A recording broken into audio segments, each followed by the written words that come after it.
Do you want to talk about a16z? If you want to, sure. Well, so your crosshairs were on them this week. I mean, I've been calling them out for a couple of years now, at least. I think I just decided to do a thread on them because I have a little bit more sway right now. And I think it was important that some journalists dig in and pay attention. So now there are a couple of reputable shops digging in, and I think we'll end up with some long form magazine style reports on their activities of the last 4 or 5 years. Maybe because I think some people might fear going after a16z. Mm-hmm. Somebody told me once when I was in San Francisco, it's career suicide to criticize a16z. Yeah, for a startup founder in Silicon Valley or a wannabe VC, it's probably not the wisest choice. Yeah. But it's good to be in an anti-fragile business that doesn't need them or their friends. But historically, good reputation. Yeah. Good investor. So listen, I mean, this is like part of my origin story, right? When I came into the space, the crypto canon on a16z, their newsletters, all this. I mean, I used to always read their shit. I like listen their to podcast. their podcasts. Yeah. So that was signal for me coming out of Silicon Valley startup land, and then, getting interested in Bitcoin and crypto with the last bull run in May of 2017. I used to religiously read Fred Wilson's newsletter every time it hit my inbox. And, he ended up doing, Coinbase. And I think the Kit Ken was his big ICO back in 2017. If you remember that one, it was like a messenger that saved itself with hold on. With a Hail Mary ICO. Yeah, I do remember that. Yeah, so that was Union Square Ventures. So these were the guys, I used to, work on startups with like, marketplaces and SaaS companies and ad tech and video and, VR and stuff like this. And so it was hard because the signal that you were used to trusting was so wrong and so deceitful. And obviously this is an important point to make. Like, I don't actually care what somebody's intentions are. Like, I just completely discard what they're saying. And that goes for Sam Bankman-Fried, Alex Mashinsky, Do Kwon, whatever. Maybe that makes me cold or whatever, but I really don't care at all what they're saying. I'm just watching what they're doing. And I'm looking for the most rational explanation of why they're doing what they're doing. So, if Luna Foundation and Jump are topping up the anchor reserve for UST so that people can keep on buying UST and they can clip this 20% coupon, that's an irrational thing to do unless they're making money on it. So how are they making money? Oh, wow. It seems like Luna is high beta to UST market cap, so the price of Luna goes up by more than the balance in UST. And so obviously they must be selling Luna into this pump. And so it's worth it for them to top this thing up by $500 million because they're selling $2 billion of Luna out the back door.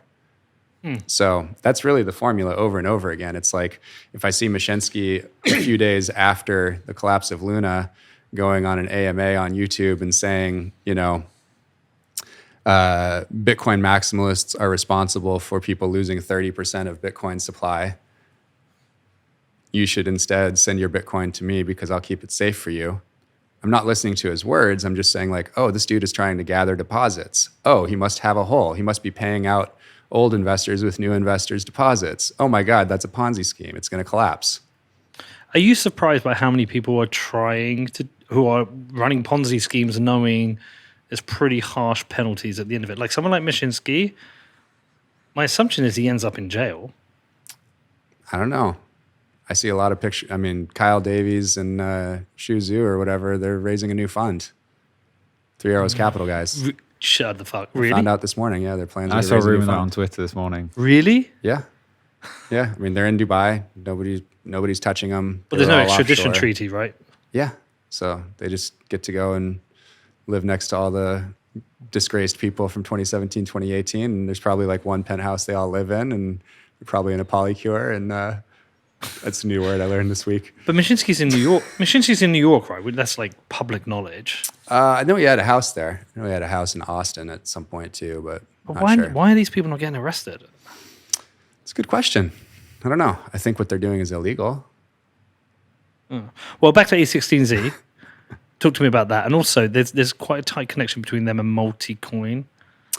They do a lot of the same trades, basically, and they both were long a lot of the different things that Sam Bankman-Fried was into the last few years, yeah. When I interviewed... They were really like high-quality pump and dumps, like very good chance to make some money. Carl Samani was like interview 8 or something, wasn't it? Yeah, very, very early. I'm so sorry. That's why I was a crypto guy back then, and we had our time. And I'm pretty sure I interviewed him within the a16z office.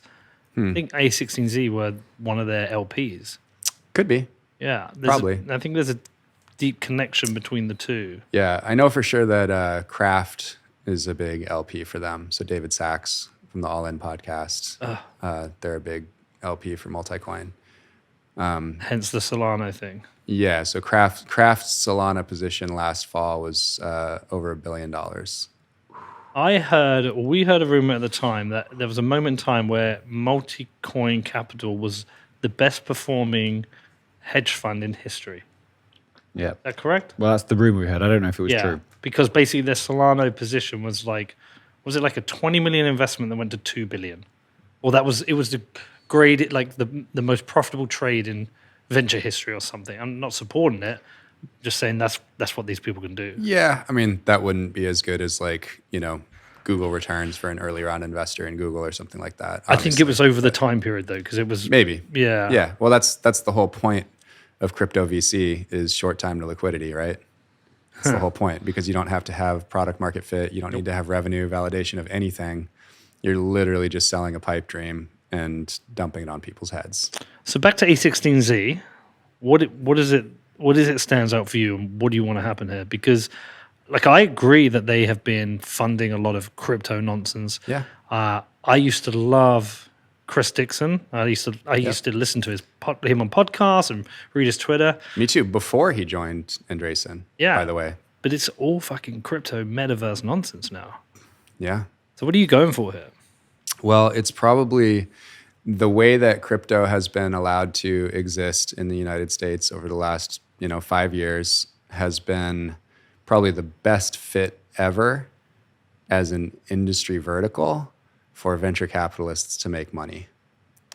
Because you can stack funds very, very quickly. If you can flatten out that J curve where you make your investments, it usually takes like 4 or 5 years for you to get back in the black. Yeah. You show that performance, then you raise fund 2, fund 3, whatever. So they've been able to stack these crypto funds very, very quickly. And they're already on fund 4. I think it's 7.6 billion total across the 4 funds. Not to mention that, don't forget, they got, I forget, it was like 80 to 140 people registered as reps so that they could shill the hell out of these things back in 2018. Why is it that they can do that so quick? Is it because of the time to liquidity? Yeah, right. It's a short time to liquidity. Okay. Yeah. So you only need two slides in raise deck talking to LPs for a crypto fund. First is short time to liquidity, which is like, we literally need no revenue, no product market fit, literally nothing. We could just create this thing, market the hell out of it, dump it on retail or dumb money that we market to that, believes us or whatever. So that's the first one. The second one is we can make our own weather. And I didn't make this up. This is something that I heard from all the crypto funds back in 2017, 2018. That's what they all talked about, was we can make our own weather. Because they're not regulated as securities, you can say anything that you want. You can promise any blockchain crypto magic that you want. It can solve whatever problem you say it's going to solve. And there's no truth in advertising, no securities laws, no nothing governing the space. And so it's just literally like the best magic scam machine in financial markets history. The funds they have now, is the value mainly in illiquid tokens, though? No, a lot of it's in equities too. So they've done both. So they'll fund, they'll buy a bunch of tokens, they'll buy a bunch of stock in some of the crypto infrastructure platforms. But, a lot of it is like, $300 million into Solana, which they did in March or April of 2021, before pumping Solana through their entire network on all their shows for all their speakers, using their connections, because they were sort of like, created in the model of CAA with Michael Ovitz. And so they have deep connections in Hollywood, and they got everyone in Hollywood to like pump Solana all last summer and fall until they dumped. So they did dump? Oh, absolutely. Do we know how much they dumped? I don't know how much, but it would be ludicrous of them not to get out of like their cost basis plus some and maybe let some ride. But obviously they stopped pumping it basically after November. So talk me through the things that they have also done, invested in, the things that stand out to you as a total scam. I mean, WorldCoin might be the worst Yeah. project I've ever seen. Was that the thing with the weird sphere? Yeah. Oh, they yeah. scanned your iris or whatever. Yeah. Yeah, exactly. So that's, But it's Bitcoin for the whole world. that was like 6 levels of evil wrapped up into one project. Maybe the worst thing I've seen since Balaji's companies of the last decade. Did they release WorldCoin? I don't know. Probably dumped it on somebody. I don't know. Probably through FTX and Binance. I have no idea. See if it's been traded. See if the actual token exists. Because I remember it came out and everyone was like, ugh, gross. So gross. What the fuck is Yeah. this? Like, this is trying to say you're better than Bitcoin, but doing everything that Bitcoin isn't. Yeah, basically. So there was that one. There was the wide area network helium Oh, Helium, yeah. scam. That which was just a full on Ponzi scheme. that was multicoin as well, right? Definitely. Was that the thing where the think people so, bought the actually. nodes for like 20 grand or something? And made It like wasn't that much. It was, probably $400 or $1,000 or something like that. But they'd make But about $7 back. I think it was in the cents by Oh, the end. Yeah, like What- cents per month. what was Helium? What is Helium? It was an attempt to build like a Wi-Fi network separate from. It was like a distributed, decentralized Wi-Fi network, basically. But nobody used it. It just didn't. I mean, it didn't generate any revenue, How and would so so all of the payouts to the early people were just coming from the device purchases and whatever subscription plans of the new people. That's the only way it was growing. And there was a token? Yeah, We get up the Helium token. HNT baby. HNT. Yeah, Helium I remember Network it. token. I mean, the Yeah. idea of the company is something that would be interesting. All right, so like every other chart. This is every Andreessen chart right here. They all look exactly the Hold same. on, where did that peak out at? $52. Where was it? Started out at 27 cents, $52, and now it's like, 2. Jesus. Yeah. It's still a 10x on when it launched, though. But the idea of having a decentralized Wi-Fi network, get rid of the token, it sounds like something that could be useful. Sure. Yeah. They fucked it up with a token. Do you think sometimes the token fucks it up because you destroy the incentive to actually build the company? Definitely. Like, I've already made Absolutely. my money. Yeah. If you want to ruin a company, add a token. All right, what else have they done? You'd have to check my tweet thread, but Here we go. You got the one about the decentralized staffing agency. No. Is that Brain Trust? Thank you. Yeah. It Total- just- now, so that's a much more run of the mill. That's the mode for Andreessen Horowitz is like the thing that doesn't need to be decentralized. It's that scam is Is what there a they usually website run. for it? Yeah. What are they actually decentralizing? I don't know. Like, try running this. Like, who's making the website? Some DAO? No. It's some company in Silicon Valley or something. Hold on, right? go to Brain Trust would change the way it works. Take ownership with the talent through the. Through Hold the on. Brain Trust token. Here, Brain we're Trust gonna- is. you guys all get this Brain Trust token. We're changing the way work works for good. Brain Trust is controlled by you. The talent. It's, by the way, through it's the always for good. Always. There's no talent Always fees, I mean- helping the world, saving the future-proof babies your every career. time. I don't get it. Hold on. I literally don't understand what they're saying. It doesn't matter. Just check the token price. But I also want to know what they're actually trying to. What is the message here? Brain Trust is controlled by. Are they saying this is like a recruitment agency, but with no one who works for it? I mean, that's what a decentralized, token-driven. Anyway, it's all just dumb. I know, but in some ways, I just want to understand. Can you go to the About Us section, Danny? It's just a way to pump and dump a token. That's it. The way we work is broken. In fact, it's been broken for a long time now. We'd hoped the advent of an online hiring marketplace would usher in a new era of work or They're autonomy going and to fix abundance. the economics, But the with their economics didn't token. pan out. That's A few- usually yeah. what happens. I've never been on this website. This is atrocious. A few wealthy people became even wealthier, and the average worker is still scrambling to make a living. But we believe there's a better way to think about work, a model that benefits talent and enterprise alike. At Brain Trust, our decentralized talent network is built on the belief that everyone should be treated fairly. Fees should be transparent, incentives should be aligned, and huge. This just sounds like I liked this better when bollocks. it was the Spring Roll ICO back in 2017, 2018. That was way better.